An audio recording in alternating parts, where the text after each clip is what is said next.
దేశీయంగా బంగారం ధరలు స్థిరంగా ఉండటం లేదు. బంగారం, వెండి ధరలు తగ్గడంతో ఒక్కసారిగా భారీ డిమాండ్ ఏర్పడింది. పెళ్లిళ్ల సీజన్ మొదలవడంతో పసిడి ప్రియులు ఆభరణాలు షాపింగ్ చేసేందుకు ఆసక్తి చూపుతున్నారు. నిన్న కొంతమేర పెరిగిన పసిడి ధర ఈ రోజు స్వల్పంగా తగ్గుముఖం పట్టింది. ఈ నేపథ్యంలో డిసెంబర్ 7వ తేదీ శనివారం దేశంలో ప్రధాన నగరాల్లో బంగారం, వెండి ధరలు ఎలా ఉన్నాయో తెలుసుకుందాం. దేశంలో గత కొన్నాళ్లుగా బంగారం, వెండి ధరల్లో హెచ్చుతగ్గులు ఏర్పడుతూనే ఉన్నాయి. అయితే పండుగల సమయంలో ఆల్ టైమ్ హైకి చేరుకున్న బంగారం ధర మళ్ళీ క్రమంగా దిగి వస్తుంది.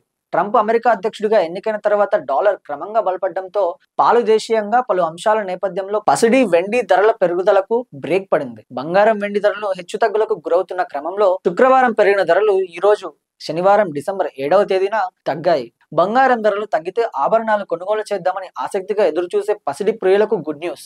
ఈ రోజు హైదరాబాద్ నగరంలో 24 క్యారెట్ల 10 గ్రాముల బంగారం 77,610 రూపాయలుగా ఉంది. అయితే ఇదే క్రమంలో 22 క్యారెట్ల 10 గ్రాముల బంగారం 71,140కి చేరింది. ఇవే ధరలు తెలుగు రాష్ట్రాల్లో ప్రధాన నగరాలైన విశాఖపట్నం, విజయవాడ, ప్రొద్దుటూరు, వరంగల్లో కూడా కొనసాగుతున్నాయి. శుక్రవారం పెరిగిన బంగారం, వెండి ధరలు శనివారం తగ్గాయి. దేశంలో ప్రధాన నగరాల్లో నేటి ధరలు ఎలా ఉన్నాయంటే ఢిల్లీలో 22 క్యారెట్ల బంగారం ధర 10 గ్రాములు 71,290 ఉండగా 24 క్యారెట్ల బంగారం ధర 10 గ్రాములు 77,760గా ఉంది. వెండి ధరలు ఎలా ఉన్నాయంటే వెండి ప్రాచీన కాలం నుంచి బంగారం తర్వాత విలువైన లోహంగా ప్రసిద్ధి చెందినది. వెండిని కొనుగోలు చేయడానికి ఎక్కువ మంది ఆసక్తిని చూపిస్తారు. దీంతో వెండి ధరల్లో కూడా హెచ్చుతగ్గులు ఉంటున్నాయి. బంగారం బాటలోనే వెండి నడుస్తూ ధర కూడా దిగి వస్తుంది. శుక్రవారంతో పోలిస్తే నేడు కిలో వెండి ధర 100 రూపాయలు తగ్గి ఈ రోజు హైదరాబాద్ లో కిలో వెండి ధర 1,900గా కొనసాగుతుంది. అయితే ఈ ధరలు మరింత తగ్గే అవకాశం ఉందని మార్కెటింగ్ రంగ నిపుణులు చెబుతున్నారు.